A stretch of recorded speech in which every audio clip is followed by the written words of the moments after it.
Bonjour à tous, nous y sommes arrivés. Tout d'abord, désolé de ce retard.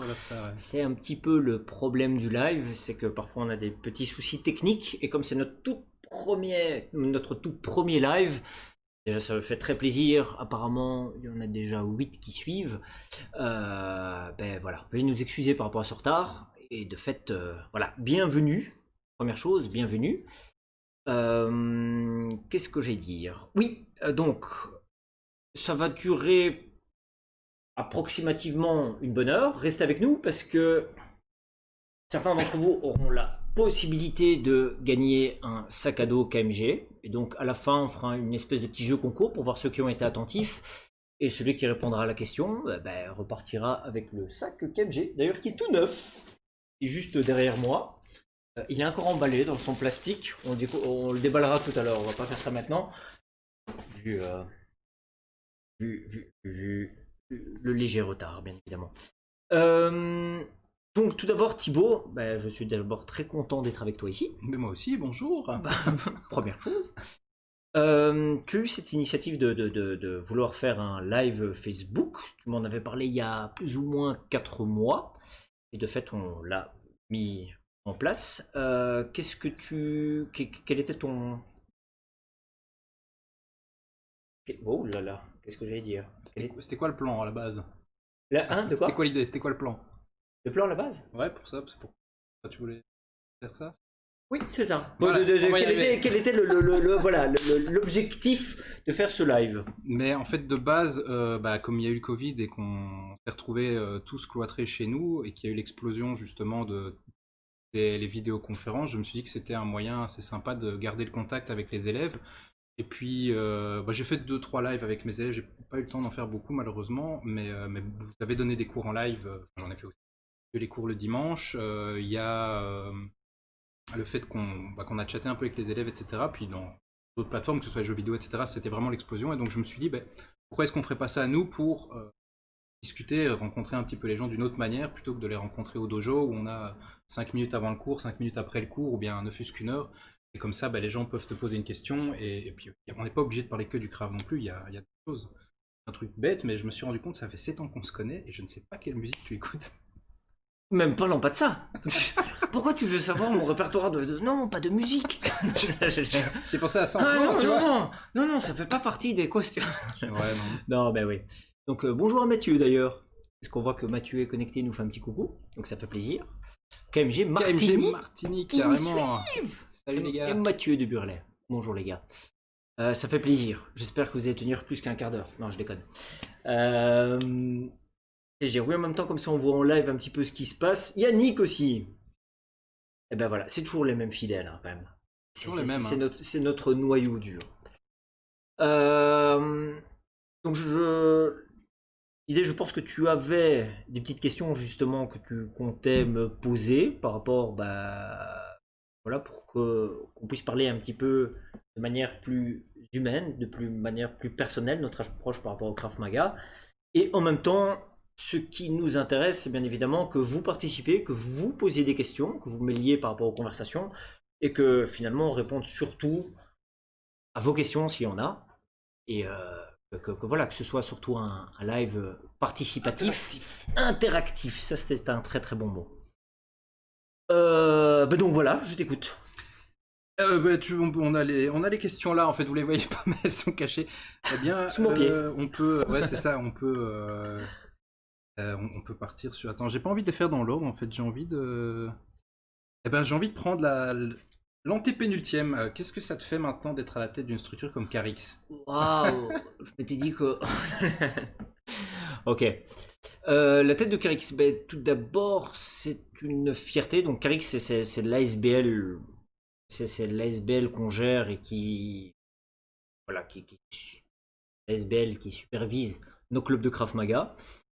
L'ASBL, ça représente 8 instructeurs à l'heure actuelle, 15 bénévoles au total, 8 instructeurs, ça fait plus ou moins 550 élèves environ. Et donc ça fait un très très beau paquet de monde. Et donc je m'attendais pas à une telle ampleur au départ, même si je suis un petit peu à l'initiative de ce projet, c'est quand même tout un tout un groupe qui est derrière et qui voilà, font en sorte que ce projet fonctionne bien. Donc j'ai jamais cette espèce de prétention de dire waouh, quelle fierté, on peut, enfin personnellement j'ai cette sensation de fierté de dire on a quelque chose d'assez solide qui est mis en place. Notre idée à tous, c'est d'essayer de faire en sorte que les cours de Krav Maga, pardon, soient de la meilleure qualité qui soit possible. Qu'on puisse donner un maximum de contenu aux personnes. Bien sûr, plus on est, plus ça crée une espèce d'effet levier qui permet de pouvoir partager un petit peu notre passion. Et donc, quand je vois l'engouement que ça prend, quand je vois le retour des élèves, quand je vois le retour des instructeurs, on se dit waouh, un jour il y a une idée qui est née. Et cette idée, finalement, elle commence à grandir, grandir, grandir. Et parfois, c'est vrai que je n'ai pas toujours ce recul à me dire, mais oui, c'est vrai que c'est quand même beau ce qui s'est mis en place. Dans un sens, plus qu'une fierté personnelle, c'est vraiment une fierté de ce qu'on a mis en place, de voir un petit peu voilà, ce travail de groupe, et tout comme ici, rien que ce live, nous sommes à 5-6 là à bosser là-dessus, et de voir un petit peu les aventures que ça nous crée. Je trouve, en tout cas d'un point de vue aventure humaine, c'est quelque chose d'extraordinaire. Donc voilà, par rapport à Carix, c'était rentré d'entrée de jeu dans quelque chose qui me touche et qui est émotionnel. D'accord, ok. Oula, on a Noé qui est encore. Ah non, Fabrice et Noé qui sont encore. Salut les gars, bonnes vacances. Nous on galère ici. Oui, c'est Noé en force. Noé est en vacances. Oui. Ah bon. C'est pas normal. Ben voilà justement l'exemple de ce que tu dois faire, c'est donner congé à tes instructeurs. Gérer. Ah, C'est tous des trucs que, en fait, je pense que c'est intéressant de mon point de vue, c'est intéressant, je pense, d'en parler parce que quand tu es un élève et tu viens juste au cours, tu prends ton sac, tu t'entraînes pendant 2 heures et puis tu rentres chez toi, mais avoir un club de craft, c'est pas juste ça, quoi. Les gens parfois ne se rendent pas nécessairement compte. C'est pour ça que j'avais posé la question et que je en parler, c'était intéressant. C'est tout ce qu'il y a à côté, en fait. Craft, c'est quand même. c'est une structure, Ouais, c'est une organisation. il y Et a... ça, il faut être dedans pour s'en rendre compte. C'est pour donner une heure de cours, Ouais. la chose à gérer. Maintenant, ce n'est que justement pour pouvoir donner ce genre de cours. Oui, en effet, il y a du travail derrière. Mais vu ce que ça apporte aux gens et vu ce que ça nous apporte d'un point de vue humain, il y a quelque chose quand même qui est. Voilà. En fait, même si parfois on râle de devoir de dire ah, toute cette préparation, de faire ça, de faire comme ici par exemple, on fait un live, ça nous amuse le live. Après les 4 heures de Ouais, mais c'est logistique qu'il y a ça. derrière, c'est un petit peu pareil pour les cours. Ouais, C'est-à-dire c'est vraiment ça. il y a énormément de choses derrière, mais une fois qu'on l'a fait et une fois qu'on a donné cours, on sort de là, on est ah, Ouais, extraordinaire. c'est vraiment Et ça. je crois que c'est un peu dans beaucoup de domaines, mais c'est vrai qu'il y a beaucoup de choses, mais Ouais, bon, sinon, je suis d'accord avec toi. C'est beaucoup de préparation pour, on va dire, un tout petit pourcentage de plaisir, et en même temps, le plaisir qui en résulte est quand même assez grand, assez énorme. Tu parles justement de ce que ça apporte aux gens. J'ai une de mes élèves qui s'est fait agresser il n'y a pas tellement longtemps et qui est toute contente, qui vient vraiment en me disant ah tiens, je me suis fait agresser, mais regarde, j'ai su gérer, il s'est passé ça, j'ai fait ça. Tu peux pas quantifier ça, tu peux pas dire voilà, ça vaut 50 euros, ça vaut ton abonnement. Et clairement, le plaisir d'avoir pu empêcher quelque chose de grave de se produire, parce que jamais qu'est-ce qui peut se passer. Ouais, non, c'est vrai c'est que vraiment intéressant. ce nombre de témoignages, on en a quand même. Ouais. C'est vrai qu'à l'appel, c'est ça qu'on a part, c'est de se dire de. Voilà, c'est pas un sport. C'est qu'on voit vraiment que chez les gens, ça leur apporte une espèce de confiance en eux, de voir que parfois on résout un certain problème, de problèmes d'insécurité ou de ressenti, et qu'en réalité, par le biais du Krav Maga, on arrive à débloquer un tas de choses. J'ai encore eu une élève qui récemment m'a dit qu'elle a réussi à divorcer grâce au Krav Maga. Le parallèle a l'air tellement énorme, mais de se dire, non, c'est pas parce qu'elle a frappé son mari. Non, non, non, mais c'est que, voilà, ça lui a tellement fait du bien qu'elle s'est sentie sereine, et quand elle témoigne ce genre de choses, on se dit, waouh, notre job est fait, quoi. Ouais, Notre non, job c'est est vrai. fait. Et c'est un petit peu tout ça l'envers du décor qui fait que ce qu'on construit, quelque chose, enfin voilà, on met nos petites pierres à l'édifice, et ça diffuse, ça donne un impact et une impulsion auprès des gens qui. Vous avez vu les petites tasses KMG? Alors, si ça c'est pas extraordinaire, On est bien reçu chez Nico, hein. La petite touche là, la petite touche. On a mis Mais, du jean dedans. mais oui.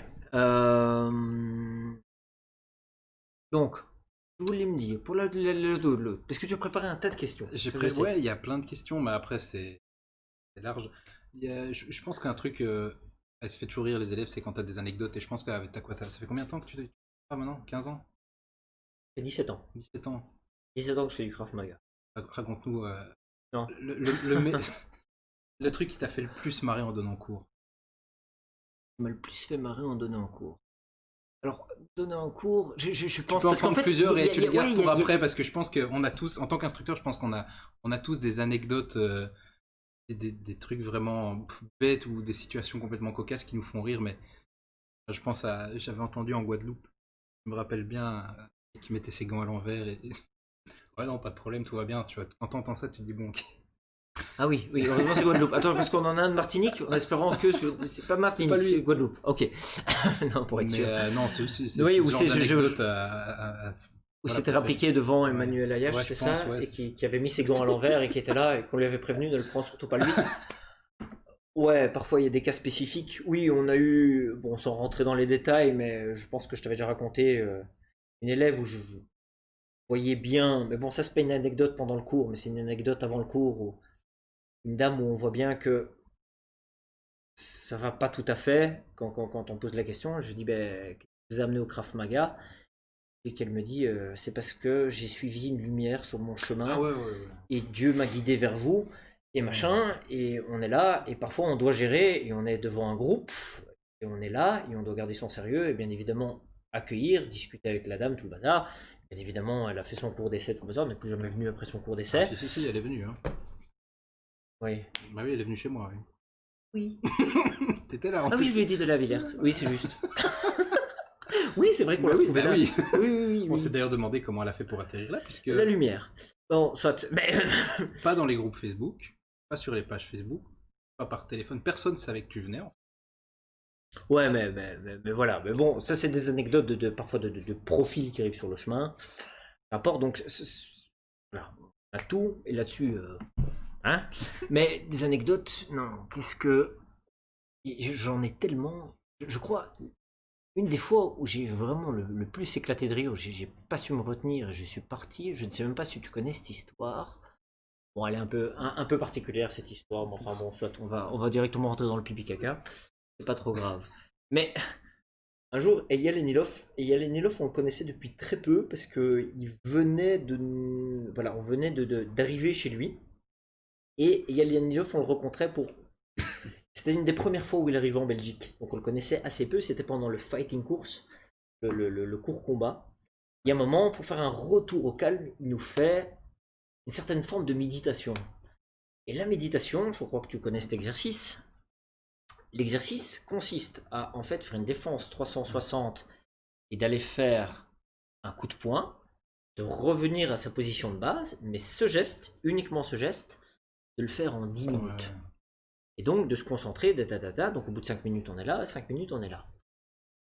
Et tous en ligne, on est concentré, personne n'ose bouger, parce que notre grand maître est là, il nous demande de faire un retour au calme, et 3-4 minutes, et on sent bien que chez certains, moi-même c'est difficile, par exemple ce genre de méditation et tout, j'ai vraiment beaucoup de mal à ça, donc on essaie de se concentrer, de rester sérieux.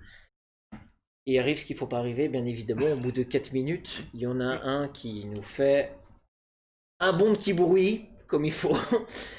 Voilà. Et en un coup, personne n'ose bouger. Et tout le monde l'a bien entendu. Et personne n'ose bouger. Et là, j'observe et je vois toutes des larmes couler sur les joues de toutes les personnes. Et on est là, en fait. Là, je commence à faire. Et puis je m'en vais. En fait, je crois que la moitié de la salle est partie tellement que les gens ont rigolé. Et il restait notre grand maître qui, lui, ne bougeait pas parce qu'il est hyper concentré tout le bazar et montrait l'exemple. Et il ne bougeait pas, il est allé jusqu'au bout. Et on pleurait de rire. Il y a des trucs, ouais. J'ai l'impression des fois quand Eyal vient en Belgique, il doit avoir du mal quand même avec les Belges parce que c'est quand même assez souvent On est un peu réputé. le bordel. Hein. On est réputé en international pour. Mais dans un sens, les gens disent qu'ils rigolent chez nous, qu'il y a vraiment une très très bonne ambiance. Mais c'est vrai qu'on est. Hein, ils ont l'habitude d'aller dans les pays de l'Est, dans les trucs où en général il y a une structure qui est vachement militaire. Et c'est vrai que quand on va au Krav Maga en Belgique, on est un peu plus copain-copain quoi. Et donc ouais. c'est vrai qu'il y a une très très bonne ambiance et il y a Ce qui est vraiment dommage, c'est que bon, ça parle énormément en français, mais quand il y a des gens de l'étranger, ils ne comprennent pas trop ce qu'on dit, et Ouais. parfois, c'est un petit peu perturbant pour eux, parce qu'ils sentent qu'on rigole, mais ils n'ont pas spécialement voilà, ils ne partagent pas les blagues avec nous, donc parfois ça passe un peu moins. Voilà. Du moment que nous on se poile et qu'on passe du bon moment. Et Yal comprend quand même pas mal de blagues. J'ai notamment d'une fois où il était venu faire une update et où c'est Laurent Andris qui avait fait une traduction littéraire, on va dire. Et Eyal l'a compris, il l'a corrigé tout de suite et ça nous avait beaucoup fait rire.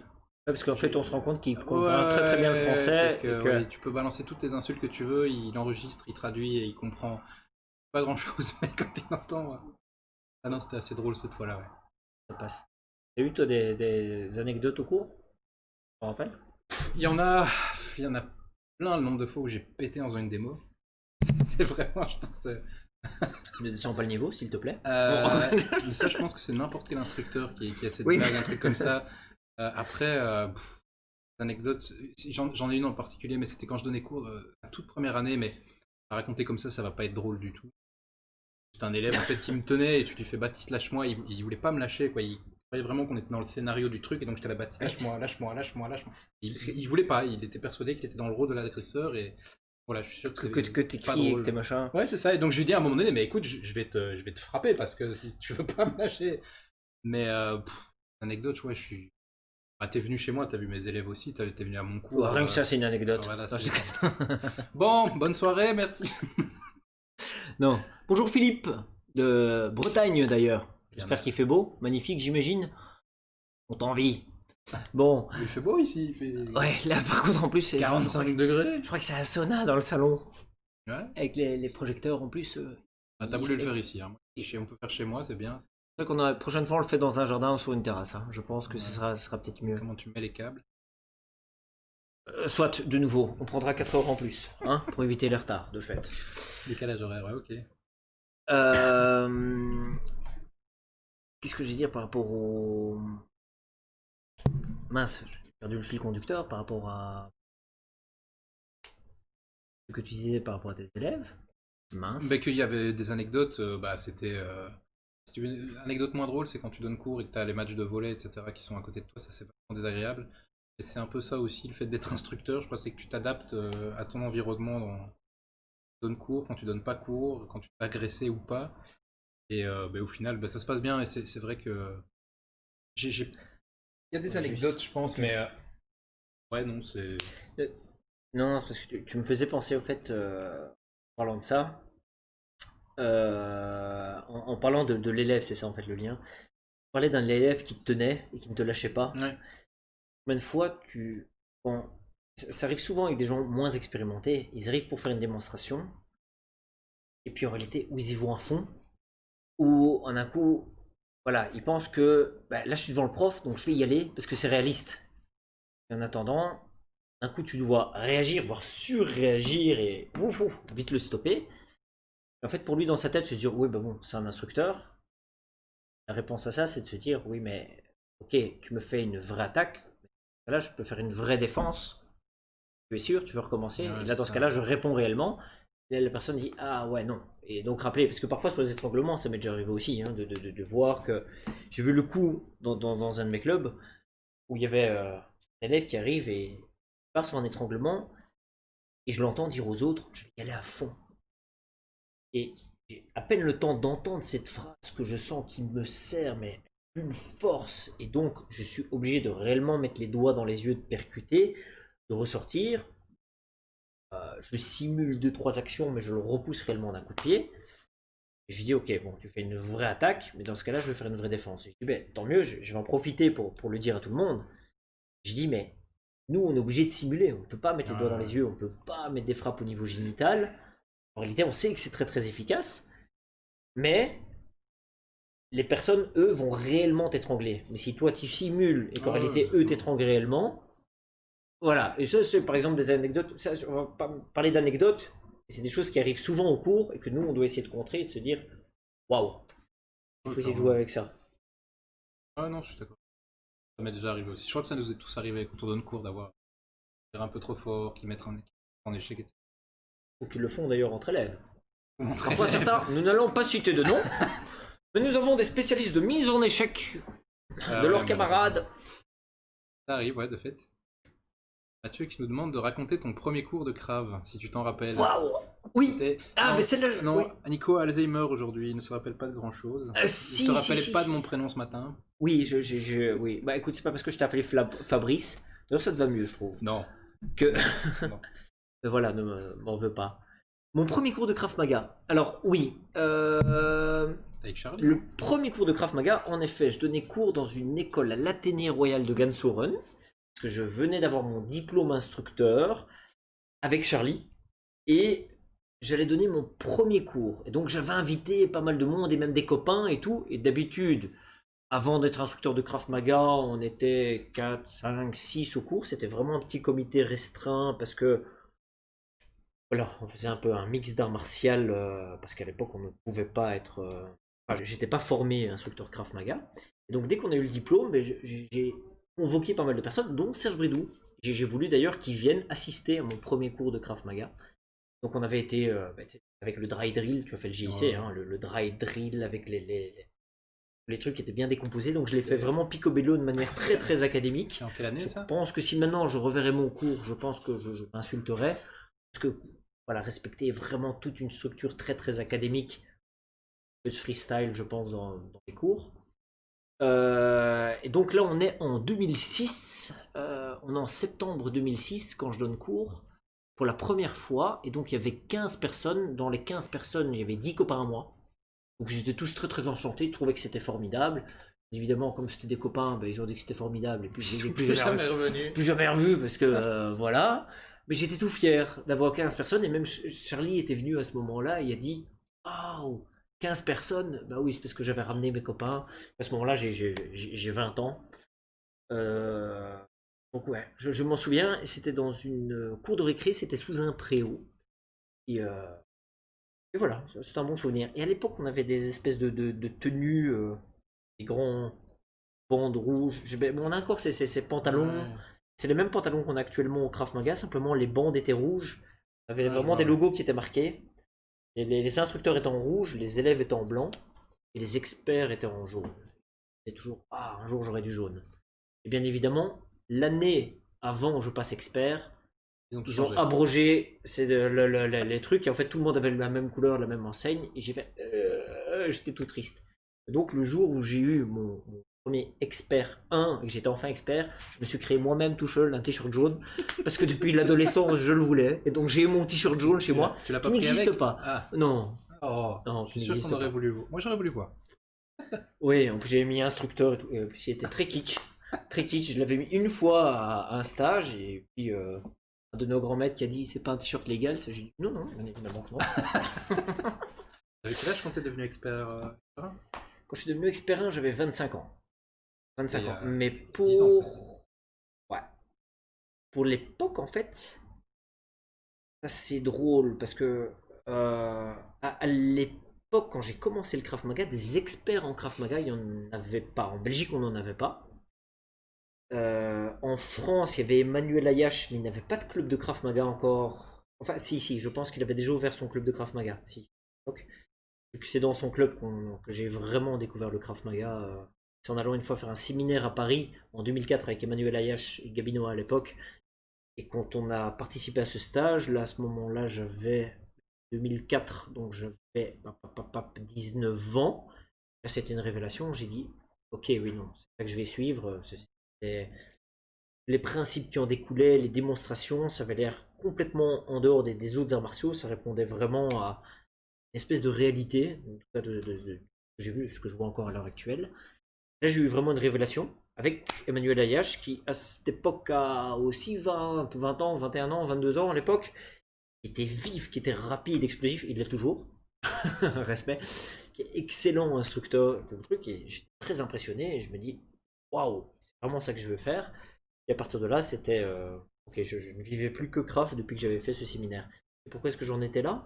Par rapport à, je suis Par nouveau rapport à- perdu dans mon Je t'ai truc. demandé quand t'avais quel âge quand t'es devenu expert. Oui, Et et non, puis, et à ce moment-là, oui, bah évidemment. Manu était expert, il était en jaune, et Gabin et moi étaient experts, ils étaient en jaune, ils étaient tous les deux en jaune. Je disais, moi, un jour, j'aurais cette écusson jaune. Finalement, je l'ai jamais eu. Parce que, C'est pas grave, bon. t'as les patchs, hein. Faut que Oui, tu j'ai des les patchs. alignes. Ouais, actuellement. Question Ouais, 2. la question, Ah Yannick, est-ce que vous avez déjà utilisé le crabe en situation réelle? Je pense que je vais laisser Nico répondre en Non. premier parce que ça va prendre plus de temps. Parce que c'est. De quelle situation exactement veux-tu qu'il te parle? Alors, Tu veux très très bonne répondre question, ou et c'est des questions qu'on a tu veux souvent. répondre? C'est des questions. Ouais, mais c'est parce que on a intérêt à répondre quand même assez soft et te connaissant, avec Non, tes moi, histoires, tu vas. Non, c'est pas. Non, non, et là je leur en ai mis une. Non, C'est non, pas non, vrai, non, je les déconne. ça m'a servi, Vas-y. je crois 2 fois en 7 ans de pratique. Et parce que, enfin, la différence, je pense que toi, tu as des exemples à l'appel avec la police, donc c'est vraiment des situations où tu as quelqu'un qui est naturellement violent et qui, en plus de ça, voit l'autorité et se dit ouais, je vais les péter la gueule. Mais dans mon cas, ouais, ça m'est servi la dernière fois, c'était il y a 1 an à peu près, pour une connerie, un accrochage de voiture, et le mec est sorti furibard de sa voiture parce que j'avais vraiment frotté sa bagnole. Après, j'ai gratté, la peinture est partie. Il y avait vraiment rien, mais c'était un vendredi soir, le mec était fatigué, moi aussi. Il a fait le tour de ma voiture, le temps que je me gare, il m'a sauté dessus, et il m'a attrapé en fait par le col, et il a pris une droite. Mais ça s'est passé, en fait ce qui est vraiment impressionnant je trouve avec le craft, c'est la vitesse à laquelle tu réagis, et la vitesse à laquelle ça se passe dans ta tête en fait. Sous adrénaline, c'est vraiment, tu réfléchis, tu as le temps de te dire ok, je vais faire ça, ça et ça, mais en fait non, parce que ceci, un peu comme, vraiment on chatte maintenant, sauf que ça se passe en 1 seconde, et c'est vraiment l'impression que j'ai eue cette fois-là, la fois avant, où le mec m'a attrapé, je me suis dit, bah, c'est pas grave, il me fait pas mal. Et puis en fait, après j'ai une pensée en disant, je le connais pas, je sais pas ce qu'il peut faire, et j'ai pas envie que ça aille plus loin. Boum. Et de fait, ça s'est arrêté, il a continué à crier, sa femme est sortie, il s'est gueulé, et puis il y a des passants qui sont venus, mais moi j'étais prêt à combattre contre tout le monde, mais au final, il n'y a rien eu. C'est juste après on a parlé, je dis, mais qu'est-ce qui se passe? Je comprenais rien vraiment, mais ça s'est arrêté là, quoi. Mais ouais, il y a une chose qui ressort aussi dans ce que tu dis, et ça c'est ce que les gens témoignent, et ce que je témoigne aussi personnellement, c'est qu'en fait le Krav Maga te permet d'être plus. C'est pas zen dans la situation. On a une adrénaline, on a une peur, on a une crainte, comme tout le monde, sinon on n'est pas humain. Ce serait même dangereux de ne pas avoir de stress dans cette situation. Mais qu'en fait on est. Qu'on arrive à être. Comme on a appris à gérer cette chose et à la canaliser, Ouais. d'être beaucoup plus zen et de dire bah, ok, si je réponds, c'est que vraiment c'est le Ouais. dernier moment, c'est la dernière solution. Et ça m'est arrivé dans plusieurs situations où je me dis je dialogue, je dialogue, je dialogue, et puis au moment où on voit que le gars passe à l'action, on réagit, et à ce moment-là, ça c'est drôle parce que en fait, un agresseur ou quelqu'un qui est agressif dans la rue, pour l'avoir déjà vécu quelques fois, après je vais raconter une histoire plus concrète parce que sinon c'est. Voilà. Mais où en fait la personne arrive, mais est presque clairement dominante dans son comportement. Au moment où elle arrive, elle est sûre d'elle-même, elle est sûre d'atteindre son objectif, et en fait il se fait percuter Ouais. avant, et c'est comme si son monde s'effondre.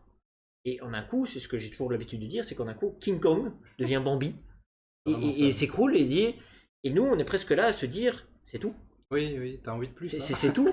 Non, on n'a pas envie de plus. Non, non, non, la sagesse. Il manque encore. Dans 2 grades, tu atteins la sagesse. Non, on n'a pas envie. Non, non, mais Non, mais. c'est vrai que c'est impressionnant parce enfin, c'est l'image qu'on se fait de l'agression et comme tu dis, avoir un mec qui est énervé, il y a le non-verbal, quoi. Le mec, il gonfle les muscles, il serre les bras, etc. Et c'est impressionnant. Et puis de fait, un kick, bouton d'arrêt d'urgence et puis c'est terminé. Hmm. Pour expliquer situation réelle, alors, déjà, j'aimerais juste rajouter un point, c'est sur le. Non. Le Krav Maga, en fait, c'est un ensemble de choses. J'ai l'impression que j'utilisais, en tant que policier déjà, j'utilisais le Krav Maga dans mon quotidien et j'utilise mon Krav Maga dans le quotidien. Dans le sens où on est vigilant dans chaque situation. On est vigilant au coin de rue, on est attentif à certaines choses, à certains comportements, à certaines choses. Et en fait, c'est du Krav Maga au quotidien. Et que donc, le fait si quelqu'un m'a agressé verbalement, que j'ai répondu, et que j'ai réussi à calmer la situation, pour moi j'ai utilisé déjà le Krav Maga. Donc je suppose que c'est pas ça que les gens ont envie de savoir, mais Krav Maga c'est tout ça l'ensemble. Ouais. Et quand on dit as-tu déjà utilisé le Krav Maga, je l'utilise tous les jours. Tous les jours, on se rend pas bien compte à De, quel de, point de, c'est. dans cette Ouais. attitude. Maintenant, je pense à... il y a, je crois, 5 6 ans, je marchais dans le centre-ville, il est 3 heures du matin. Et j'ai un loupard et je pense toxicomane qui me suit et me charrie. Je suis dans la rue des Bouchers à Bruxelles, ceux qui connaissent, rue où voilà, c'est des petites rues étroites. Le gars continue de manière arrogante et j'essaye de calmer en disant ok, lâche-moi, me suis pas, laisse-moi tranquille, tout ça. Et la personne ne veut pas, ne veut pas, ne veut pas, insiste. Je pense que c'était quand même sans déconner, une pièce qui faisait minimum 90 kilos. 90 pour nos amis français. La rue des Bouchers. Pas drôle.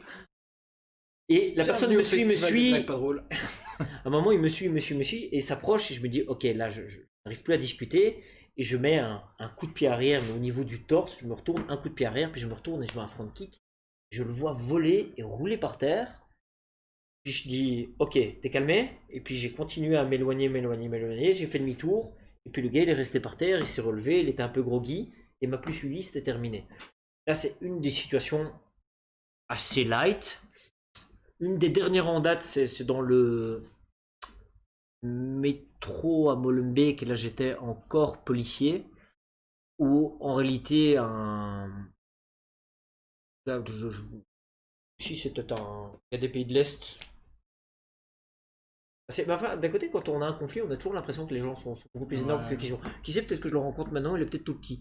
En tout cas, il me paraissait quand même assez costaud quand j'ai vu. Et en tant que policier, j'étais présent à ces barrières, et le gars arrive et force les barrières en nous regardant, en nous fixant, et essaie de se rendre dans le métro. Et on se met devant, on fait monsieur, qu'est-ce que vous faites là? Vous venez de forcer la barrière et tout. Je vais passer le dialogue qui s'en est suivi parce que je Pourquoi? insulter tous les noms, tout le bazar, parce que voilà, hein. Mais le gars, doigt d'honneur, m'insulte, l'air de dire si tu te mets devant moi, je t'éclate tes dents, machin, nanana. Je dis quoi qu'il se passe, monsieur, vous n'allez pas monter dans le métro, vous allez sortir avec moi. Il a dit quoi, qu'est-ce que tu vas faire, machin. Et puis il s'approche et il vient pour me mettre une droite. Et là, en réalité, la jambe avant, elle pouf, partie au génital. Et le gars, il a fait boum. Et il est tombé par terre, il s'est recroquevillé et bougeait plus. Et j'ai dû appeler l'ambulance. Et l'ambulance est arrivée. Ils ont dû essayer de le déplier. Ils l'ont mis sur une civière pour le porter. Et en fait, finalement, il a été hospitalisé. J'ai le médecin qui est venu pour me faire la morale en disant que c'était scandaleux, que j'aurais pu trouver quelque chose d'un peu plus soft. Parce que le gars a dû. Ils étaient à 2 doigts de lui faire une ponction testiculaire, apparemment. Parce qu'apparemment, il y avait une espèce de. Une hémorragie, mais voilà, qu'apparemment. Pourtant, c'était vraiment une petite touchette. Oui, on les connaît, les Mais, le... touchettes de Nico, hein. Ça va, pour avoir fait des démos mais, avec toi pendant des années, je les connais, hein. mais voilà, sur des cas comme ça, et en fait, sont. Il y a une fois dans ma vie où réellement j'ai reçu une droite. Je pense que des gens qui m'ont attaqué, j'en ai eu peut-être une vingtaine. Quand je dis attaquer, quelqu'un qui essaie de mettre une droite, un coup de pied, me lancer un tesson de bouteille ou n'importe quoi, peut-être, je vais rester light en disant une vingtaine de personnes. Et sincèrement, et c'est pas pour vanter, mais il y a de ces personnes-là, je n'ai jamais été touché une seule fois. J'ai réussi à me défendre sans être touché. Il y a une fois où j'ai été surpris, j'ai reçu une droite et j'étais tombé à la renverse. C'est en fait un jour j'étais au téléphone et je vois une bagarre, je suis pas en service, hein, j'étais en tant que personne, je vois 2 jeunes qui se battent, et j'arrive et je veux faire ma bonne œuvre et je dis oh les gars, qu'est-ce qui se passe? Et je les sépare. Et au moment où je les sépare, une des personnes apparemment pense que je l'aide et me retourne un coup de poing marteau dans la mâchoire. Et là j'ai volé avec mon téléphone, je saignais de la bouche. Ça m'a fait du bien de connaître une vraie bonne droite. Bon, à part dans les combats où on le sait, on a une adrénaline. Mais là, ça a fait du bien. Et encore, je suis resté très très zen. Quand je me suis relevé, j'ai dit, ok, j'ai pas compris pourquoi tu m'as frappé, machin. Ok, calme, machin. Et j'ai discuté avec lui. Le gars, il s'est raisonné. Et on a discuté. Et on est, on va dire, fini bon pote. Mais ça s'est raisonné. Je voyais bien que c'était pas nécessaire Ouais. d'y aller. J'ai reçu une droite, j'ai reçu une droite. On barre. Et il n'y a pas vraiment une suite. Et donc voilà. Mais je pense que oui. Si, il faut raconter toutes ces anecdotes-là. De un, je pense que la majorité des gens vont dire oui, quel mytho, parce que c'est pas possible, mais ouais, c'est arrivé. Je pense que Après, c'est quelquefois. un contexte particulier aussi où tu es dans la police et tu es souvent à contribuer à des situations comme ça. Que moi, comme j'ai dit, bon, bah, ça m'est arrivé. Ouais, la dernière, c'était il y a un an, la fois d'avant, c'était il y a 5 ans. Mhm. Si tu fais un, comme tu dis, en fait, c'est le fait d'appliquer un peu le crabe au quotidien, ou Je me rappelle d'une fois, par exemple, où on avait été boire un verre avec un pote et c'était le jour de la Saint-Éloi, 6 heures du soir, où tu vas dans le café, tu voyais avec des gens que tu connaissais pas, toutes des têtes, et tu t'es dit, tiens, ça va pas. On est Mhm. sorti, et de fait, le lendemain, après, on est retourné, on est passé devant, et en fait, le café avait été mis à sac par les qui avaient picolé, ils avaient détruit tout le bazar, ils avaient commencé à se battre à l'intérieur, t'avais des chaises qui étaient passées à travers les vitres, etc. Et c'est vraiment ça que ça t'apporte, le fait d'avoir une. Allez, ça renforce ton instinct, en fait, par rapport à T'avais une quelque chose qui espèce était problématique. de Ouais, ressenti ouais, et clairement. ouais, comment le. Huitième sens des chevaliers du zodiaque. C'était ça. Je suis pas fan des chevaliers du. Bon, ça, on s'en fout. C'est pas spécialement le but. Donc oui, non, mais par rapport à ces anecdotes de rue, anecdotes, plus ou moins des situations réelles, On a fait le tour, hein. ouais, je pense. On va pas rester dessus pendant 2 ans parce que il y en a plein. Et donc voilà. Un truc que j'ai envie de discuter avec toi, c'était quand t'as fait ton expert, en Belgique. L'expérience était en Expert 1, ouais. Belgique. L'expert 2, je l'ai fait en Israël. Ok. Comment ça s'est passé? Ça, je pense, c'est. De- Moi, je pense maintenant, vous m'arrêtez sur le chat, hein, mais c'est quelque chose que les gens aiment bien savoir, avoir un retour sur comment ça se passe en fait, parce que, allez, comme tu l'as dit tout à l'heure, quand tu commences, tu te dis waouh, être expert, c'est un peu le sommet de la montagne, et en fait, euh, Ouais. Alors, est-ce que c'est vraiment si incroyable que ça? Si c'était. difficile? Alors, c'est pas que c'est si difficile, d'ailleurs, tu pourras toi en témoigner, étant donné que tu as Absolument. passé ton expert 1. Le contexte était très différent parce que le jour où j'ai passé mon expérience, c'était la première fois où on voyait Eyal Enilov. C'est la première fois qu'il arrivait en Belgique, c'est la première fois où je le croisais. Je devais passer mon expérience devant lui. Étant donné qu'on avait été formé par un autre jusque-là, il y avait. Eyal Enilov, pardon, nous avait donné cours, un séminaire pendant 2-3 jours. Pendant 2-3 jours, on avait bouffé de la matière. Et je me dis, waouh, je vais passer mon expert. En même temps, je vais passer mon expert devant lui. Et j'ai l'impression de découvrir un tas de choses, un tas de nouvelles choses. Et là, waouh, j'étais pas à l'aise. Il faut savoir que le passage de grade d'expert en Belgique, donc on était, je pense, 4 à le passer ou 5 à le passer, je pense. Je sais plus exactement. Et on a commencé à 8 heures du matin et on l'a terminé à 20h30. On s'est terminé. Donc en fait, 12h30 sans pause. Ça veut dire qu'il enchaînait, il enchaînait, il enchaînait. Alors, il fallait connaître Eyal, qui est quand même un grand sage. Je ne sais pas comment il fait, mais il sait se contenter de un thé toute la journée. Et il est très zen par rapport à ça et il boit son thé. Donc il était là avec cette tasse de thé et on recommençait des choses et on recommençait des choses et on recommençait des choses et on n'en pouvait plus. Et lui il était là, il faisait OK, again, yes, et il nous regardait, puis il One prenait more ses petites time. notes. Et en fait, il avait besoin de nous checker. Et donc, je sais qu'on est passé de P1 à P2, P3, P4, P5. Et en fait, il a tout revu. Après, il s'arrêtait. Il nous donnait un petit feedback sur les trucs. Et puis, il recommençait, machin. Et en fait, c'était en même temps un moment de, je vais pas dire d'apprentissage, mais en même temps un petit update. Et en même temps, on se donnait à fond. Ouais. Et je me souviens que la dernière heure et demie, j'étais vraiment en chute de tension. Je voyais trouble parce qu'on a terminé par 1 heure et demie de combat sans avoir mangé ni rien. 1 heure et demie de combat. Alors, c'est du combat light, du combat moyen. On n'a pas fait du combat dur à ce moment-là, mais on sait très bien comment ça se passe dans les combats. Même quand tu dis du combat moyen, voilà, il n'y a pas de stop ni de frein. Et à ce moment-là, dans les passages de grade, c'est très rare que quelqu'un dise calme. En général, on Ouais. laisse aller. Donc voilà, mais je me souviens à 2-3 fois, je suis même tombé, tellement que j'avais plus d'énergie, et on recommençait. Donc en fait, d'un point de vue énergie, j'ai dit waouh, quelle claque! Jamais personne ne m'avait fait un examen de 12h30. Et puis on l'a réussi. Donc bien évidemment, dès que tu réussis, c'est comme quand tu fais la file à Walibi. Tu fais pendant 1 heure et demie, t'es là, tu deviens fou, tu grattes les trucs, et puis après t'as fait 2 minutes de trucs, tout ce que t'as envie de faire c'est on recommence, et tu repars pour 1 heure et demie. C'est un petit peu ça, Ouais, c'est ouais, cette espèce de, de, de, de, de ressenti. Le, L'expert 2 était très très particulier parce que c'est la première fois qu'on allait en Israël pour passer l'expert 2 avec Serge, Laurent, Max, Raphaël, ensemble. Ranson. Il m'excusera, j'espère qu'il ne verra pas le live que j'ai écorché son nom. Voilà, qu'importe. Donc on va et il se passe quelque chose d'assez particulier. En fait, on va passer nos grades Mais Serge attrape un souci médical pendant le séminaire, et en fait il a un problème à l'œil, et voilà, il consulte et apparemment on lui dit écoute, si tu reçois encore un choc au niveau de l'œil, tu risques de perdre la vue, tout le bazar, et donc il dit je ne vais pas risquer pour un grade, je vais laisser reposer machin, et je vais pas faire mon grade en Israël. Donc de fait, Max dans ses valeurs. Voilà, donc comme Serge nous annonce le jour même qu'en fait il ne passe pas le grade, pas par un souci médical, c'est son expert 3. Expert, il était expert 2, il voulait passer expert 3, c'est ça à ce moment-là. Max dit bah écoute, moi je ne vais pas passer le grade.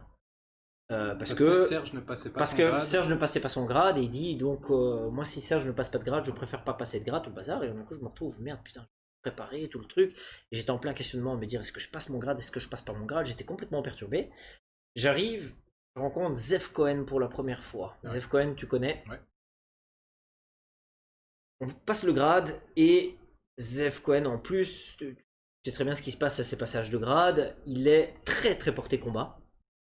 Et donc, tout à la fin, mais ça on ne le sait pas tout de suite, mais tout à la fin, il nous mettra pendant une bonne heure, en fait, c'est ses meilleurs membres qui mettent toutes les protections, et qui arrivent, ils mettent toutes leurs protections, et ils arrivent, et en fait, je ne veux pas dire qu'ils dégomment tous les experts, mais ils arrivent. Mais nous, après 8 heures d'examen, eux étaient tout frais, ils avaient juste fait un warming up.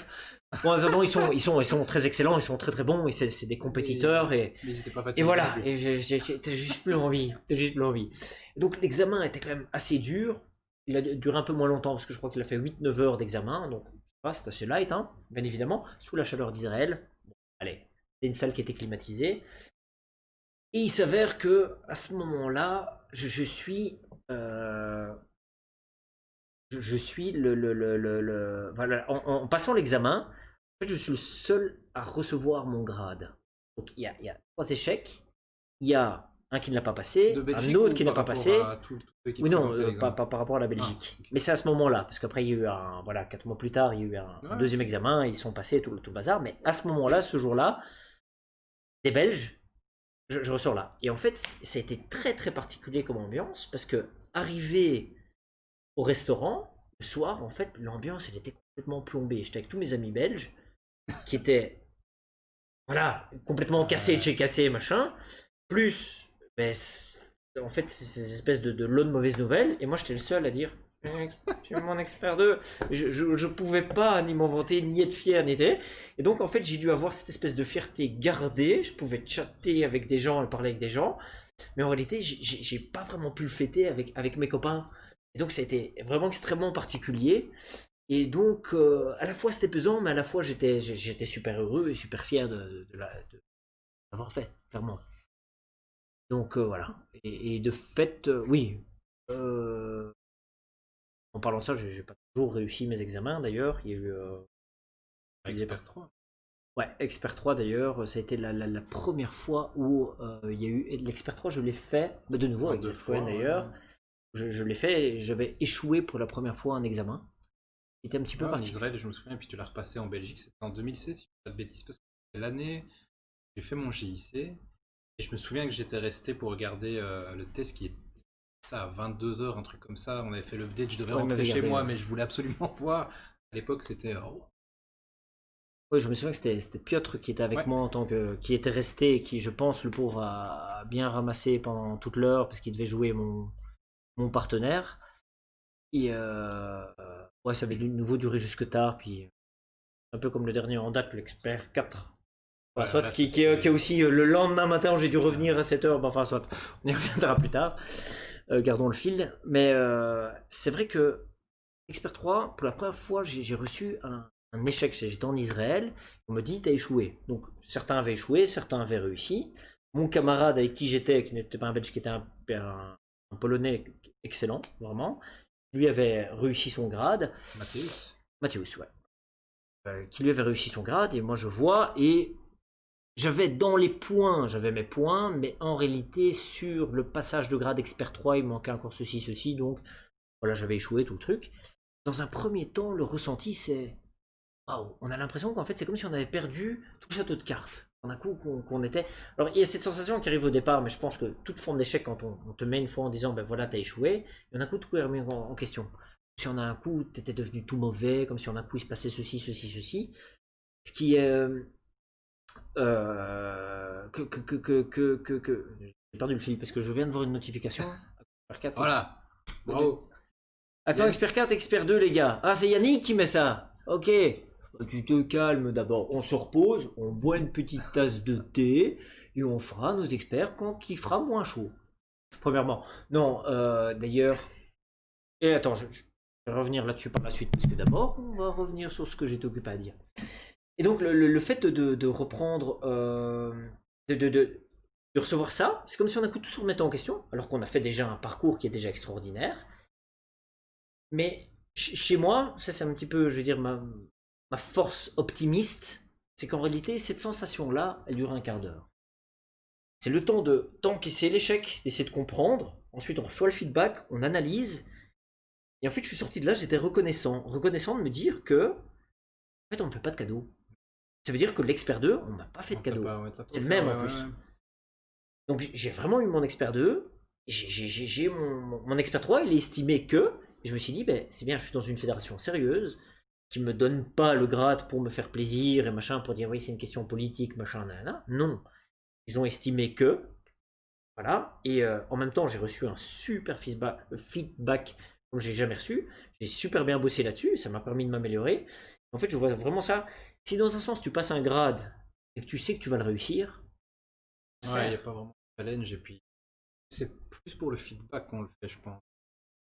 Il me semble que c'est la majorité, oui, la majorité des gens qui passent un test le font surtout pour avoir un feedback de la part de quelqu'un d'autre que leur propre instructeur. Mais quelqu'un qui soit plus objectif. Ouais.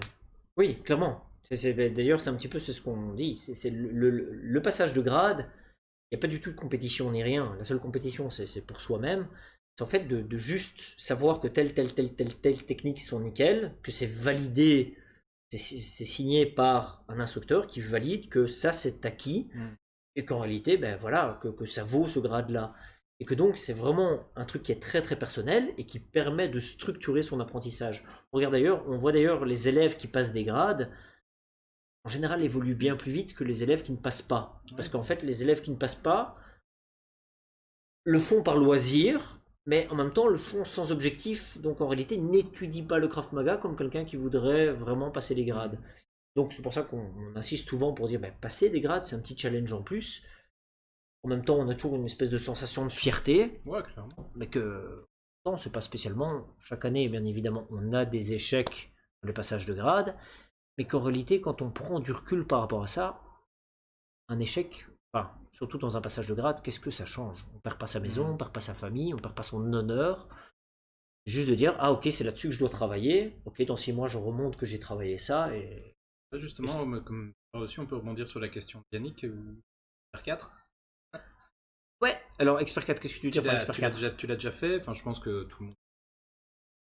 Oui, presque un an donc ça aussi, donc l'expert 3 machin, donc j'ai fait en octobre dernier, j'ai passé l'expert 4, et là aussi ça a été le deuxième échec, donc de nouveau où on est revenu sur des choses, bon, j'ai reçu un feedback sur quelques petites choses, et c'est ça que j'aime, c'est en fait, plus on monte en grade, plus ils sont réellement exigeants, tant mieux réellement, et même si dans un an, enfin quand je recommencerai mon expert 4, je rééchoue, qu'importe. Je suis déjà extrêmement fier d'avoir atteint expert 3, qui je trouve déjà est un excellent grade. Un jour, quand j'étais adolescent, je rêvais d'être expert. Déjà expert 3, j'ai déjà presque atteint l'objectif de ma vie au niveau Krav Maga. Il reste l'expert 4, l'expert 5. Maintenant, je vais tout faire pour y arriver, tout faire pour m'améliorer, tout faire pour le faire. Maintenant, s'il y a une thèse quand même à faire, je suis censé faire une thèse de 30 000 mots. Ça, je pense que tu peux peut-être en parler un petit peu pour ceux qui nous regardent, et s'ils connaissent ou pas le système à partir. Donc, quand tu veux passer ton grade expert 1, tu dois faire JIC. Bêtise. Expert 2. Pour être expert 2, il faut être instructeur. Donc JIC, c'est faire le truc d'instruction. Ouais. Expert 1, c'était pas le stage combat, c'est à partir de expert 2. C'est plus, ça fait. Oui, il y a toutes des conditions. Il y a à chaque fois un stage à avoir fait par. En tout cas, un élève, au maximum, il peut être expert en Krav Maga. Après ça, ce sont en fait toutes des spécialisations. Ouais. C'est comme ça qu'ils l'ont un peu structuré. C'est-à-dire que par exemple, le VIP, militaire, police, woman et tout ça font partie des grades des experts parce que ce sont en fait toutes des spécialités et ses spécialités, ben, c'est un peu tout ça oui, qu'on voit dans là. Ils ont fait des choses qui sont un peu plus, je vais pas dire optionnelles, mais par exemple, du Krav Maga Police. Et si tu n'es pas policier, c'est très intéressant de le savoir, mais si tu n'es pas policier, c'est pas ce Krav Maga là que tu dois utiliser. Comment mettre des menottes, comment mettre quelqu'un au sol pour l'attacher. C'est peut-être pas intéressant pour. Oui, ça peut toujours être intéressant pour la culture générale. Mais voilà. Les cours spécifiques women, bon, bien évidemment, quand on est une dame, oui. Pas des trucs. Parfois, des instructeurs ne sont pas d'accord sur une même technique donnée. Je veux des noms. Je veux des noms. Comment des noms ça? et un exemple, parce que de mémoire, ça n'est jamais arrivé. Alors. Non, je vais aller me resservir un verre, je te laisse répondre. Oui, j'ai constaté ça aussi. Non, je déconne. En fait, alors il y a deux choses. Sauf si tu as un cas concret, mais ça on discutera. Il y a deux choses. Tout d'abord, parfois, les instructeurs sont tout à fait d'accord sur la même chose, mais n'ont pas exprimé la même chose. Et l'élève le perçoit comme la même chose. C'est-à-dire, je vais prendre l'idée d'une défense ou un coup de pied. Je vais te montrer par exemple une piquée, par exemple, un piqué droit, et puis la semaine d'après, l'instructeur montre un crochet pour la défense coup de pied. On va avoir l'impression qu'en fait, les instructeurs sont en désaccord, mais pas du tout, c'est pas la même technique. Le fait de faire un piqué glissé, c'est parfois extrêmement rapide et ça permet à l'adversaire de rester plus ou moins sur place. Un crocheté demande un peu plus d'effort, mais donne un impact plus important dans la défense. Et parfois, quand on a un objectif de contourner quelqu'un, c'est plus adéquat de faire ça. Et parfois, c'est ce que on explique dans le principe. Excuse-moi, ton poing, ferme ton poing. Voilà, excellent. C'est ce que Eyal raconte et ce que apparemment Imi racontait. C'est que c'est difficile en fait à voir. On va le montrer comme ça, parce que vu que la caméra est là, c'est peut-être plus simple. En fait, si ma main est ici, la défense la plus courte pour défendre le coup de poing, c'est d'aller par là. Et si ma main est ici, la défense la plus courte, c'est d'aller par là. Et parfois, 1 centimètre crée réellement une différence et une variante. Parce que là, je vais arriver du côté vif. Là, ici, arriver du côté vif, là, arriver du côté mort. Et que ça change totalement la technique. Et donc, parfois, très souvent, après on en débat parce que j'entends qu'un instructeur n'était pas d'accord avec ça, et puis je vais discuter avec lui. En fait, si on est d'accord, mais en fait, on n'a pas parlé de la même chose. Donc, c'est ni pour défendre ni l'un ni l'autre. Et parfois aussi, il faut comprendre qu'en tant qu'instructeur, on comprend des principes de craft. Dans des principes, on découle une certaine logique. Et que si mon objectif final était en fait de partir par la gauche ou de partir par la droite, ça peut être une même défense, mais par contre, mon pied d'appui va être différent parce que ma sortie est différente. Et donc tout ça, c'est un petit peu l'instructeur qui jauge. Mais normalement, on a tous le même curriculum, la même structure, les mêmes techniques. Et merci pour cette question piège. D'ailleurs, est-ce qu'il y a moyen de demander à la régie d'éjecter Benjamin? On prend l'appel au public pour la suite. Parfois, ils sont vraiment en désaccord, mais il insiste. Hein. On va faire appel à un ami, on va appeler Serge Bridou. Dans ce cas-là... On file la patate chaude. Mais on en discute. Tu vas voir l'instructeur et t'essaies d'en parler avec lui. Et de comprendre, après ça arrive qu'on se trompe aussi, hein. Je veux dire, on est humain, on n'est pas non plus des robots. Un exemple qui me vient en tête, c'est juste un passage de grade où j'étais occupé à noter des élèves, tu te dis, en fait ça j'ai oublié. Et t'as un trou de mémoire, parce que voilà, ça arrive, donc dans ce cas-là, personnellement je code pas les élèves là-dessus, c'est pas à eux à payer le fait que moi j'ai oublié par exemple. Ou alors si j'ai un doute, lors des stages, j'imagine que c'est l'exemple de Benjamin, où t'as plein d'instructeurs qui sont là avec plein d'élèves. T'as un doute, t'as une question, à ce moment-là, demande à Serge ou à toi, ou en tout cas général, moi je prends tous ceux qui sont au-dessus de moi, en tout cas plus gradés pour pouvoir être sûr d'avoir une bonne explication. Ouais, clairement, mais c'est j'insiste, bon, j'ai déjà parlé de ça tout à l'heure, mais on a une structure académique, on a vraiment toute une structure sur les techniques, mais il ne faut pas oublier que les techniques, ça sort d'un contexte, et en général dans nos cours, on va souvent mettre en fait une technique dans un contexte. Et le contexte, si quelqu'un t'étrangle, mais qu'il a un copain à gauche, qu'il a un copain à droite, ou que finalement tu dois peut-être répondre, ou le fait d'aller saisir un objet, le fait qu'en réalité la porte se trouve derrière lui, que je dois atteindre une porte, en fait ça va complètement paramétrer différemment la chose.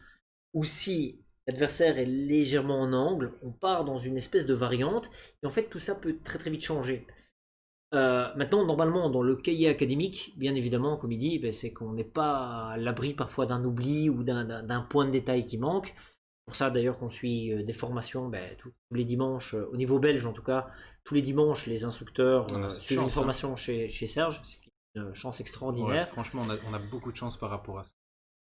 Je pense même qu'on est probablement le seul pays au monde où on a une formation tous les dimanches. Bon, bien évidemment, on n'est pas tous les dimanches là, mais en tout cas, il y a une formation tous les dimanches à laquelle on peut participer. Je vais faire bonjour à Serge. Bonjour Serge. Bonjour à Serge.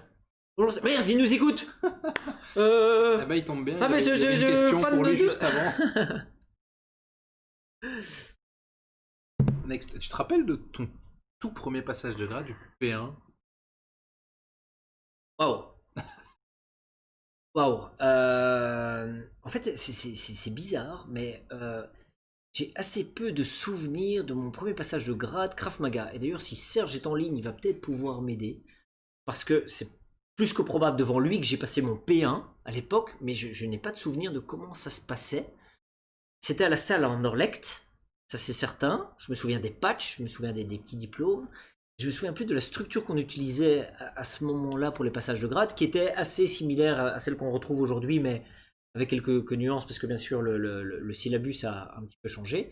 En fait, il faut savoir qu'à cette période, donc pour retracer un peu les choses, mon premier passage de grade Krav Maga, je le passe en 2004. Mais en 2004, j'étais chez Charles de Grève, qui avait son club de self-défense, et en même temps, on faisait un petit peu un mix de plusieurs choses. En même temps, il montrait, parce qu'à ce moment-là, il n'était pas instructeur de Krav Maga, donc il s'approchait dans plus en plus du Krav Maga, il montrait énormément de choses Jujutsu.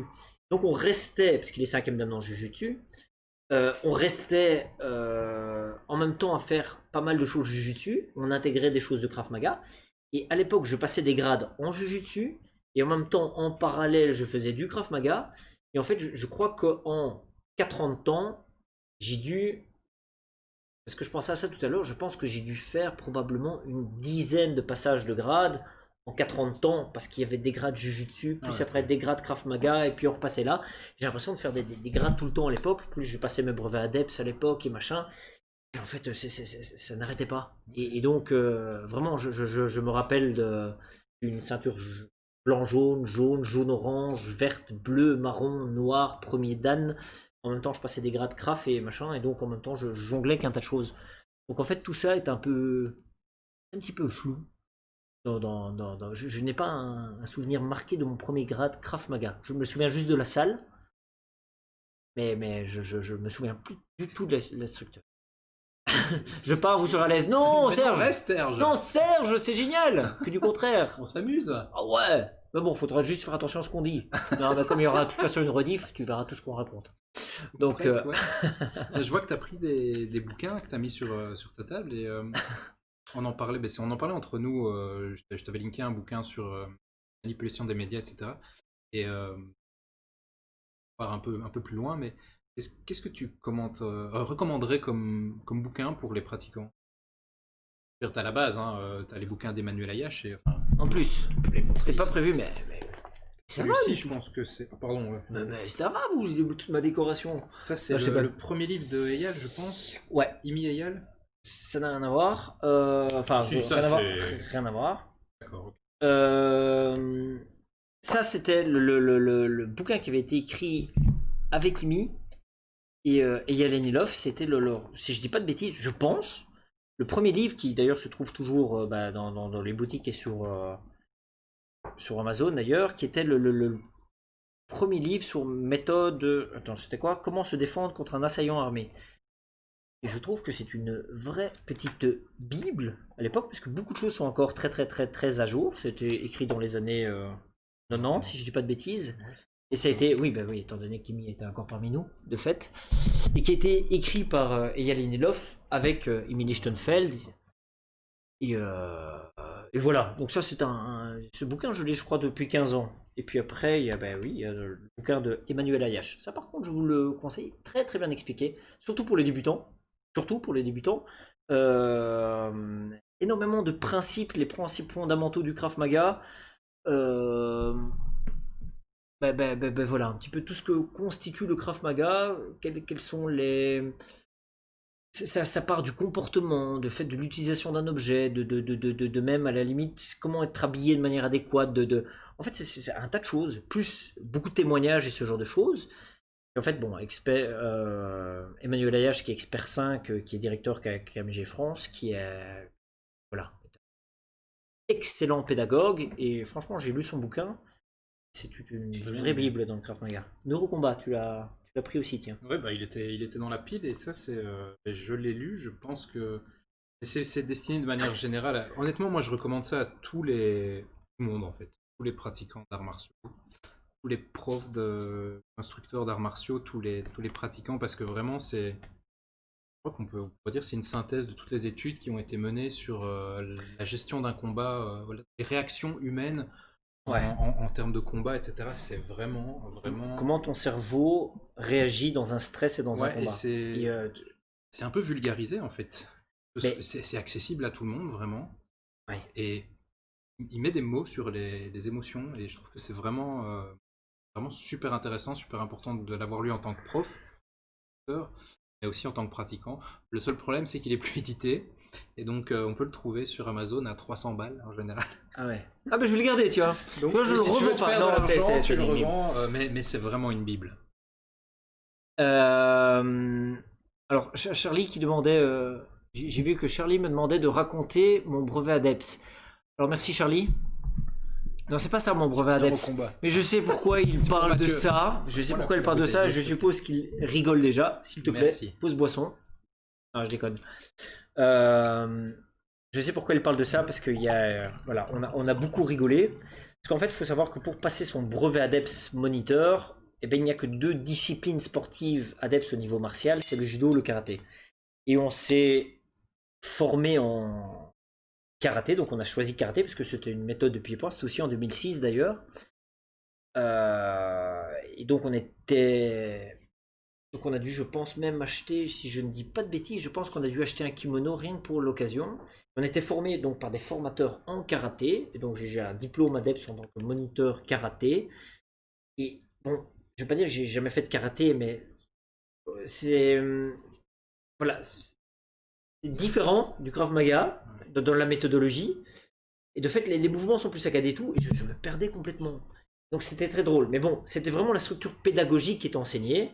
Après, le karaté en lui-même n'était pas vraiment un problème si je ne connaissais pas le karaté. Par contre, la formation, elle est vraiment excellente. J'ai appris un tas de choses et c'était vraiment très très enrichissant comme formation.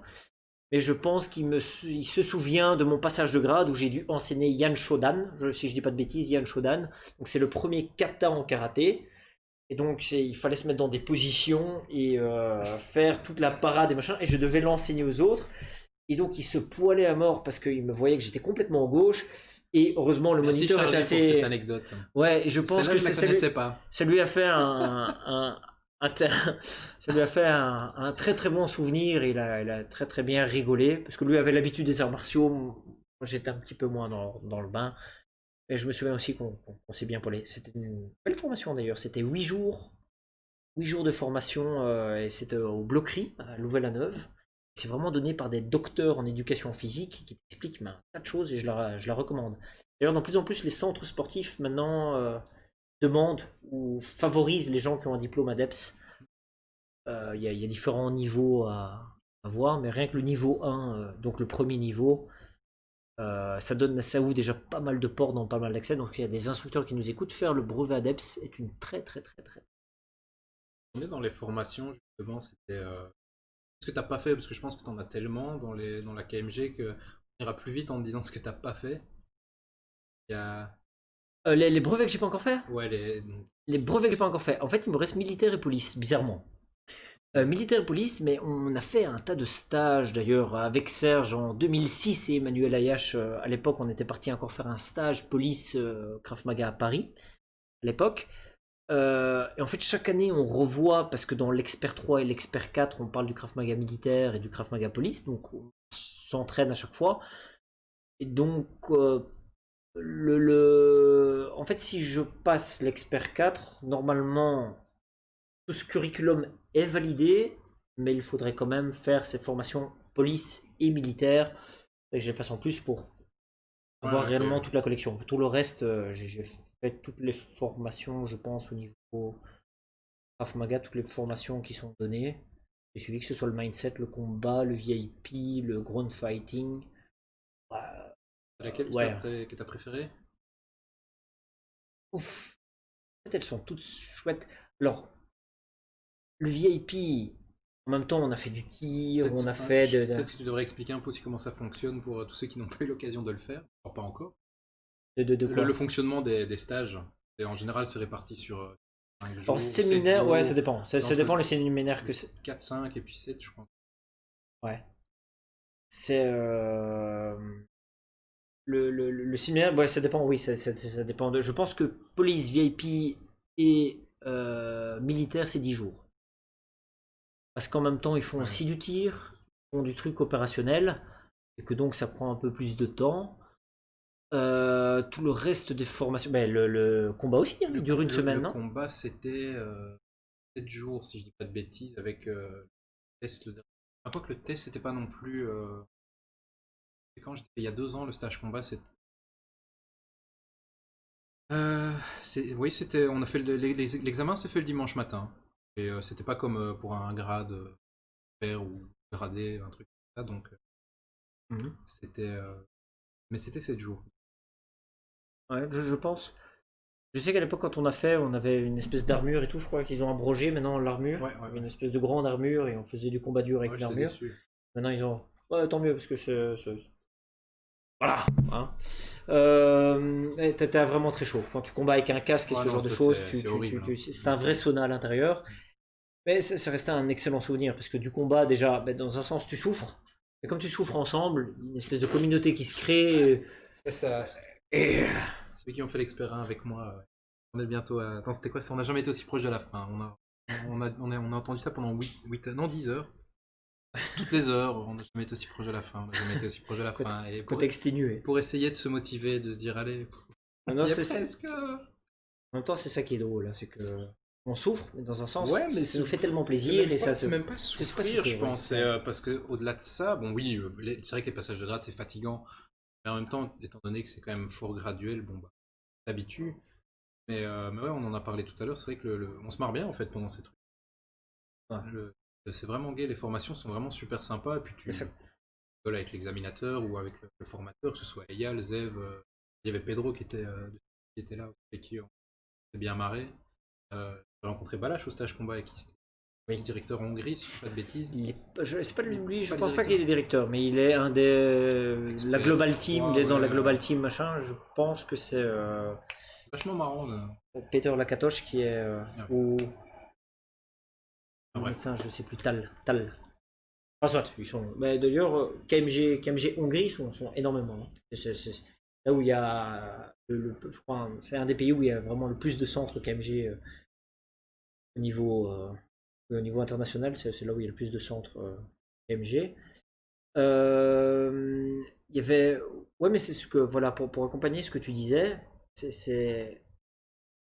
En fait, peu importe que tu transpires, que voilà, tu te challenges, à partir du moment où tu es dans un bon groupe, dans une bonne communauté, dans une bonne fédération, où tu t'amuses, ça reste que tu es avec tes copains et que même si c'est stressant, ben, tu t'en amuses. Enfin, stressant.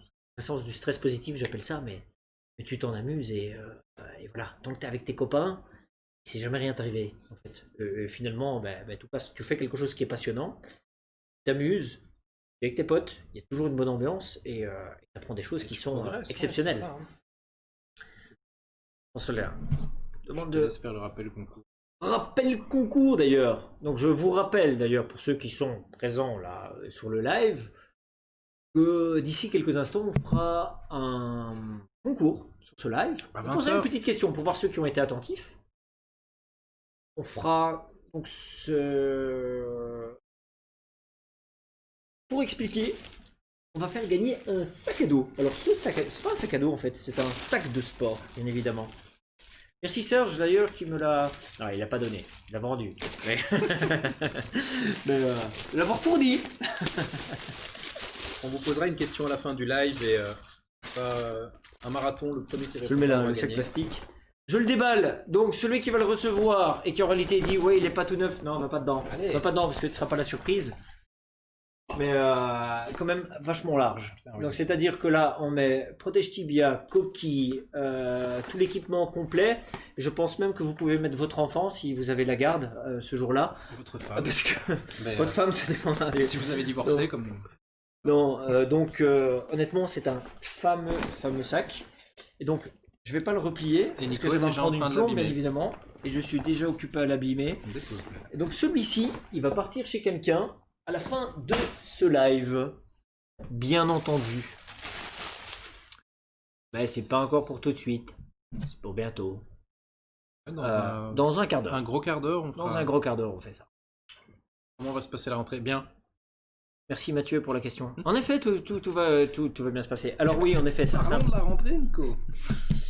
Très bien que tu embrayes là-dessus. Alors bien évidemment, Covid, c'était un peu vachement particulier. Donc, on a tous, dans un sens, un peu souffert par rapport à ça. Un peu coupé court. On a même pas eu le temps de se dire au revoir l'année passée. Quand d'un coup, on a dû prendre des mesures. Pas nous. Au niveau national, il y a des mesures qui ont été prises. Alors, on suit attentivement les mesures que préconise le gouvernement. On doit rester dans la loi. Donc pour l'instant, bien évidemment, rien n'interdit les sports de combat. On peut être jusqu'à 200 dans une salle, 400 à l'extérieur. Ouais. On ne va pas parler du sens de tout ça, de savoir qu'on peut voir que 5 personnes dans la réalité, mais on peut être à 200 dans une salle. Il faut bien évidemment être attentif aux mesures. Donc on suit les mesures, on désinfecte, on essaie de faire en sorte de rester, que les gens qui s'entraînent restent sur un endroit même et pas qu'on commence à circuler dans toute la salle, qu'on reste avec le même partenaire, on utilise le même matériel du début à la fin, que voilà, c'est des espèces de petites choses qu'on met en place, mais qui n'empêchent pas le cours. On est aussi attentif, ça on en a discuté, ça je me rejoins, c'est qu'en fait il y a moyen d'aborder un tas de sujets qui n'obligent pas spécialement le corps à corps et le fait d'être proche. Donc on a un tas de sujets où on sait rester quand même assez souvent à distance ou faire tout un travail de prévention et autres. Et on a déjà fait quelques cours ici durant l'été et on s'est amusé comme des petits fous. Ouais. Et donc voilà, la reprise va reprendre comme normal, avec du désinfectant et avec une liste où on devra mettre son petit nom en début de cours, un peu comme dans les restaurants. On mettra son petit nom, son numéro de téléphone pour dire j'ai participé à tel cours. C'est la seule mesure qui est prise. Et donc voilà, mais les cours auront bien lieu et comme d'hab. Des nouveautés à la rentrée chez Carix. Oui. Plein. Bon, là-dessus j'y vais. Non, c'est vrai, il y en a non, ouais. énormément de choses. Alors, tout d'abord, il va y avoir... tous les jours, 8 heures par jour. Sans mentir. Ah bon? Ah bah... Ok, il va se faire virer, hein, je pense, Sébastien, parce que là, apparemment, il vient d'avouer qu'il bossait pas, lui. Non, je déconne. non, mais on a mis beaucoup de choses en place, parce qu'en même temps, le Covid, ça a permis de se structurer sur autre chose. Donc, pour l'instant, on travaille énormément sur un nouveau site qui va être mis en place dès le début septembre. Donc, un nouveau site avec les élèves auront une plateforme personnalisée. On essaye même d'automatiser un tas de choses, donc que ce soit des événements, que ce soit la gestion des abonnements, que ce soit les inscriptions et tout ça. Enfin voilà, un tout nouveau site qui sera tout neuf avec un nouveau design et ce genre de choses. Shop online et ce genre de trucs. Donc voilà, on bosse beaucoup là-dessus et aussi on travaille sur beaucoup sur l'optimisation de ça, ce qui permettra en fait de... Oui, qu'il y a d'autres. Oh, mais les tarifs. Réforme des tarifs, en effet. Tout le monde a reçu les mails, il y en a qui ont compté avec nous, d'autres pas. Mais ça change rien par rapport aux cours, puisque tous les cours sont maintenus. Tous les clubs continuent à donner cours normalement.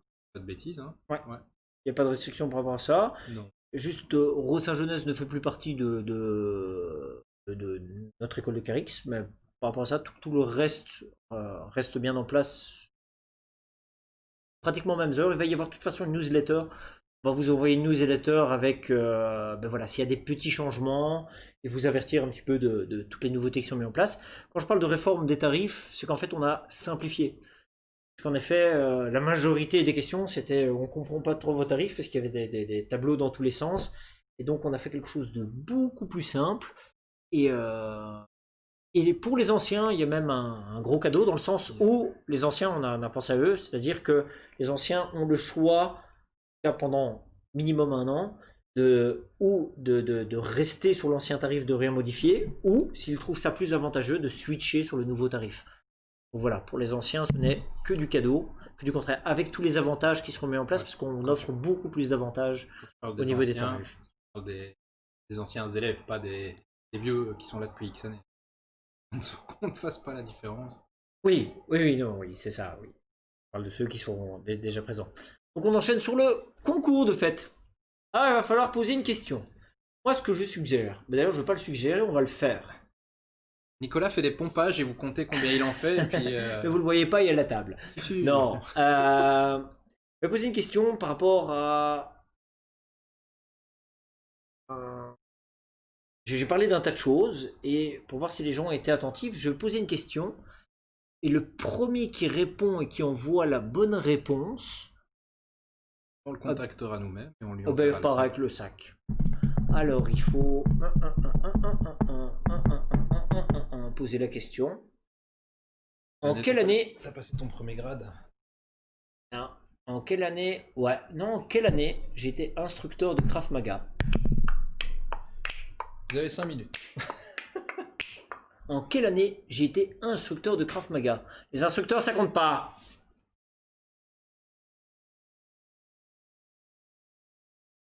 Ta-ta-ta. Ta-ta-ta.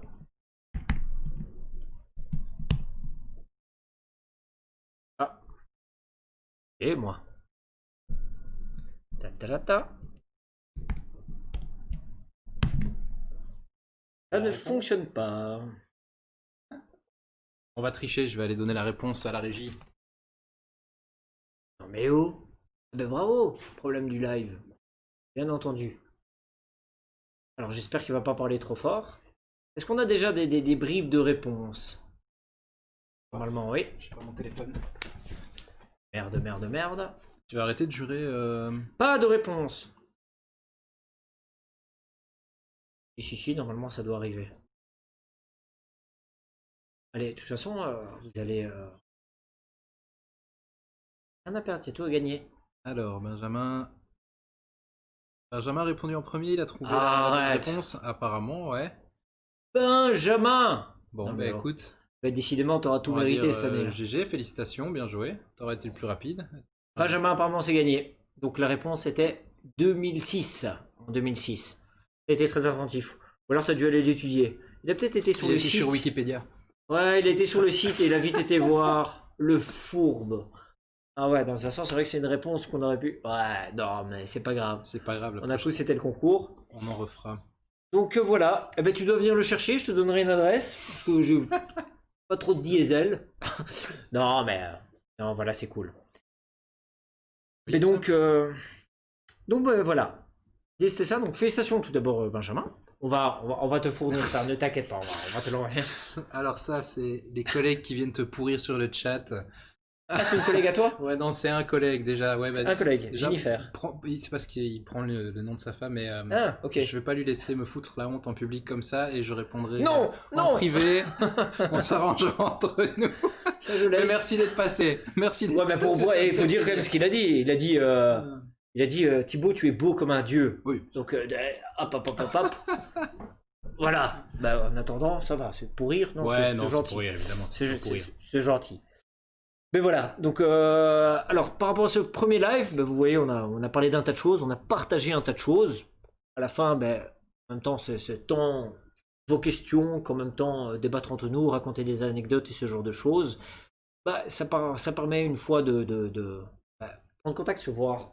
De partager un moment différent, de pouvoir peut-être poser des questions que vous vous posez ou des questions qui arrivent en cours de route et que vous vous dites tiens, ce serait intéressant de leur poser cette question, de parler de ça. Donc voilà, c'était bien cool en tout cas. Ouais, merci. Non, vraiment, moi j'ai apprécié le faire, c'était vraiment sympa et refaisons ça, peut-être pas nécessairement avec moi. ou avec toi, avec d'autres instructeurs pour justement partager les points de vue, avoir les anecdotes un peu de tout le monde, et puis je pense que ça permet de rencontrer les instructeurs d'une autre manière en fait. Et Dès donc que voilà. Covid se calme, on sera peut-être à 3-4 Ouais, c'est ça. ensemble et là ça risque quand même de partir. Mais ça peut être sympa. Mais c'est hyper sympa en tout Pourquoi cas. pas, voilà. Donc, en tout cas, merci d'avoir répondu à ma demande et d'avoir fait ça. J'espère que ça vous a plu sur live. Suite aux commentaires, on verra hein, si on continue ou pas. Si on se fait incendier, ben non. Et si. Donnez-nous les retours évidemment. Si on a quoi, on a perdu, on voit que des résiliations d'abonnement, on a compris. Mais si pas, ben voilà. En tout cas, le partage a vraiment fait plaisir. Bah super Mathieu, apparemment c'était cool, c'était chouette. Et j'espère Mathieu qu'on te revoit, parce qu'on t'a pas vu beaucoup pendant l'été. J'espère que en septembre on te revoit en super forme. Et ça de toute façon, il y en a beaucoup qui ont dit qu'ils reprenaient à partir de septembre, pour que ça se calme un peu et de reprendre un peu dans des conditions correctes. Donc voilà, on compte sur vous pour, voilà, pour la rentrée de septembre. En tout cas on est en super forme, on a préparé un tas de choses. Et on a la niaque. On est un peu en manque de Krav Maga depuis 5-6 mois là. Et on a la niaque, réellement. Très sympa, merci Thomas. Merci à tous. Ouais, merci tous pour les commentaires et vos messages sympas.